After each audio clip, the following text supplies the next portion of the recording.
So in the world of Instagram, there's been a few announcements for some potential upcoming fights that have been rumored for UFC 305 and UFC 307.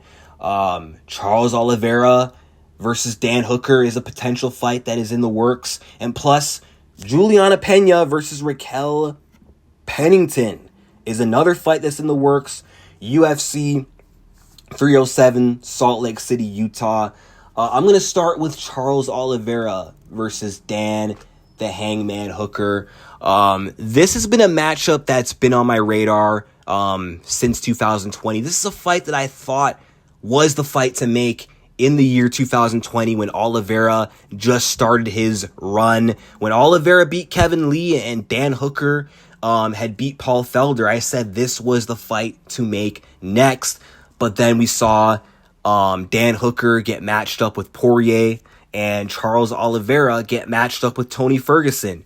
And then Oliveira went on to go on this unsuspected run, title run. And Dan Hooker kind of went on this sort of unsuspected, well, for myself, downfall, where he started going on a bit of a skid, losing back-to-back, whereas Oliveira went on a historic, legendary title run, winning the belt the way he did, defending the belt a couple of times. But now it seems like, fast forward to 2024, the stars are aligning where this fight is happening. Now that Oliveira's title run is in the rear view, and Dan Hooker now is sort of finding his mojo again, bouncing back, getting a couple of wins in a row, a finish over Claudio Puelles, and a decision win over Jalen Turner. Now here we are. Oliveira just lost his last fight to Arman Tsarukyan. He's 1-2 in his last three. Title loss to Makhachev, beat Beneil, and then he lost to Arman Tsarukyan. So right now, Oliveira is sort of in a position where he has to go backwards in the rankings, and he has to be willing to take any fights with anybody. And this is a great opportunity for Dan Hooker. You know, Dan Hooker, if he can beat Charles Oliveira, we could be looking at a potential Dan Hooker title run. I mean, that would actually be crazy if Dan Hooker went on a run for the title in 2024/2025 after it seemed like it was over for him. And I mean, these rankings, Dan Hooker's ranked 11 and Oliveira's ranked number 2. So if he beats Oliveira, he's going to be number 2 in the division, most likely, which would be absolutely huge. But as far as the matchup and I guess who I think will win, it's tough to say. I mean, I think Oliveira should win.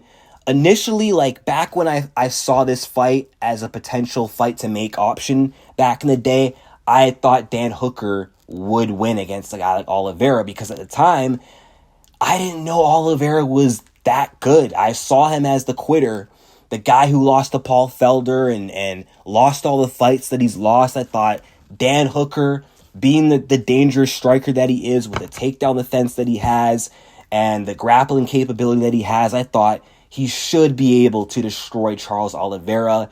But now we've seen how Oliveira does against some of the toughest matchups and just against strikers in general. I mean, he beat guys who beat Dan Hooker. You know, he managed to knock out Michael Chandler, submit Dustin Poirier, both guys who beat Dan Hooker, and he ran through Justin Gaethje, who I do think would beat Dan Hooker if they did fight. So Oliveira solidified himself to be one of the best lightweights in the world. Whereas Dan Hooker, losing to Poirier, losing to Chandler, losing to Makhachev, I mean, I know Charles lost to Islam too, but sustaining the losses that he's had kind of shows that he's really not of that top level in the division. Although he could turn that around today, he's kind of shown that, okay, he can't beat the best guys in the division, and he can only beat sort of the lower tier dudes at lightweight. Oliveira is anything but lower tier. He's got a better resume. He's beaten better names than Dan Hooker has. He hasn't lost to the guys that Dan Hooker has lost to other than Islam Makhachev, and Oliveira does have more ways he could win this fight. I mean, Charles Oliveira, we all know he's a threat on the ground, but on the feet, He's proven to be really good on the feet, and he does have power. So does Dan Hooker. But I think of the two, I mean, Dan Hooker is tough. He is durable. And actually, I think he does have a better chin than Charles Oliveira. But Oliveira's proven time and time again that you can hurt him. He will keep recovering. He'll get back up. He'll keep marching forward until you break, until you succumb to that pressure, and he's able to either knock you out or submit you. And I do think if Oliveira post-title run is not deterred, if Oliveira is still Oliveira, I think he should win. I think what will happen in this fight is Dan Hooker will... Actually, this will be like a callback to the title fights Oliveira's had, where he's been dropped, but then he's came back to get a finish. I think something very similar is going to happen in this matchup. I actually do think that Oliveira is going to get dropped, but because he's so dangerous on the ground, Dan is not going to want to follow him to the ground. Dan Hooker is going to let him back up, and then Oliveira is going to keep that pressure going. And I think heading into round 2, I think Dan's going to further, I don't know, I feel like he's going to get more and more uncomfortable the more Oliveira keeps pressuring, and Oliveira is going to find a lot of success connecting on Dan, doing damage. Then I think he's going to go for a takedown that will get initially stuffed, and then I think Charles Oliveira is going to scramble to the back of Dan Hooker and get a standing rear naked choke like he did to Dustin the Diamond Poirier, and Oliveira bounces back in the win column.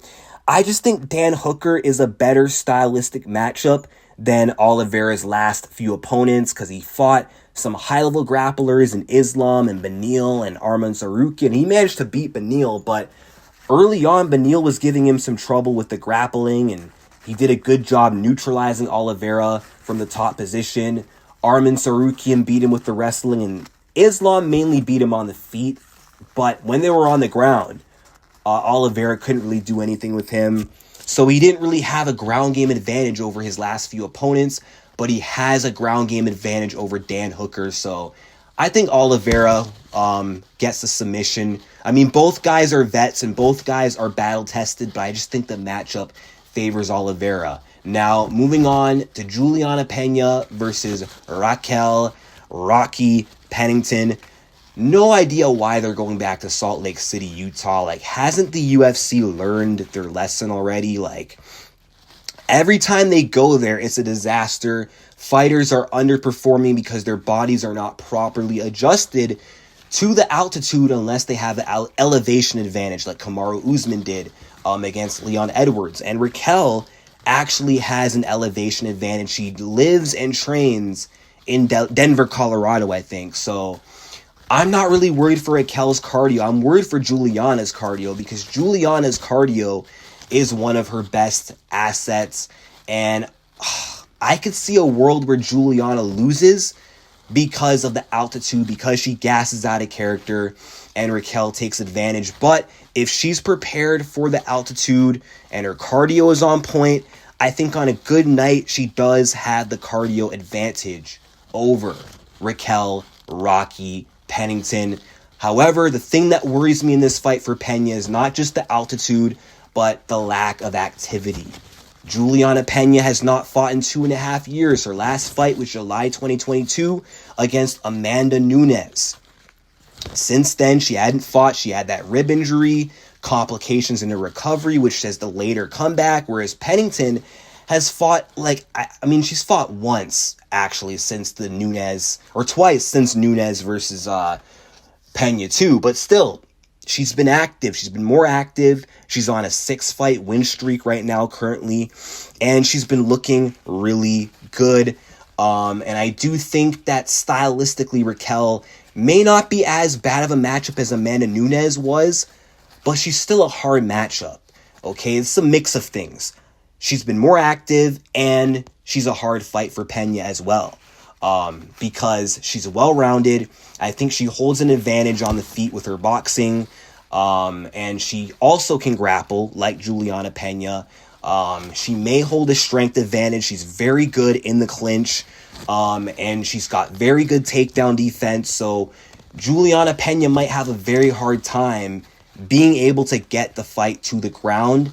And on the feet, I think she'd struggle. In the clinch, I think she'll struggle. I think her best path to victory is wearing Raquel down, which she could do because Juliana does have a very smothering pressure style. She could crowd the boxing of Raquel with her pressure, and her striking may be sloppy, but in a weird way, it is effective. She's able to connect on her opponents, and with Raquel lacking the power, there's a good chance that she may not be able to get Peña's respect. Peña might just be able to walk through Raquel's punches, land her own shots, and overwhelm Raquel Pennington in a high-paced fight. And, once Raquel starts to fade, I do think Juliana Peña will start taking over the striking overall, and she might, all in all, start to dominate the grappling as well. But she has to take this altitude seriously, and she has to be prepared for the altitude. But yeah, I'm not really confident in Peña in this fight. I'm not really certain that she's going to win this matchup. I do not have an official prediction right now, but unfortunately, I could see Pennington winning this fight, probably by a decision, just from Peña being rusty. But if this was Juliana Peña, on her active run, from 2016 to 2017 to 2019 to 2022, pre-pregnancy, post-pregnancy, before the Amanda Nunes second fight, I think that version of Juliana Peña would beat Raquel Pennington. I think on a good night, she is the better fighter. But I don't know if it's going to be a good night for Juliana. However, I do think even with the disadvantages Peña's at in this matchup in terms of activity, lack of it, therefore, I do think this will still be a harder fight for Pennington than her last opponent, Mayra Bueno Silva, because Mayra, she's young and that was her first title fight. I think she just kind of choked at the big opportunity. I just think the spotlight was too much for her. And she isn't as tough as Juliana Peña. Her cardio is not as good as Peña. She doesn't have that same grit or ability to tough it out and scrap and make it ugly and embrace the ugly like Peña. And she doesn't have the experience of Peña. Juliana, not only is her cardio good, not only is she tough and scrappy, but she has good experience. I mean, her and Raquel are veterans in the UFC. They've both been in the UFC since 2013. They've both been on Tough together. But again, Peña matches the experience of Raquel. She's been on the big stage. She's fought Amanda Nunes. She's fought for the belt twice, won the belt, and then she lost it the second time. But still, she's got that 5-round experience that Mayra didn't have. And she's also fought the best of the best. She may have lost to most of the best fighters she's faced. She may have lost to all the champions she's faced. I mean, she's beaten one of them and then lost to them in the rematch. But still, she has the experience, having done it and seen it all against the best in the world, being the champion. So I do think that is to her benefit. And this will be a competitive fight either way. But I could see Raquel pulling a decision, a competitive decision, 48-47, maybe 49-46 over a ring-rusted Juliana Peña. But again, if Peña shows up in form, then I could see Juliana Peña just out-hustling Raquel and just having more of a dog in her. I could just see a situation where Raquel just is the more technical fighter, but Peña just breaks her with her toughness and her pressure and just gets to her and maybe finds a submission. Maybe she breaks Raquel in the late rounds. But either way, I'm just glad to see Juliana Peña back in the octagon finally. I just wish this wouldn't be at altitude, but let me know what you guys think in the comments of both these matchups. Who do you guys see winning? Hooker or Oliveira? Peña or Pennington? Like and subscribe, and peace out.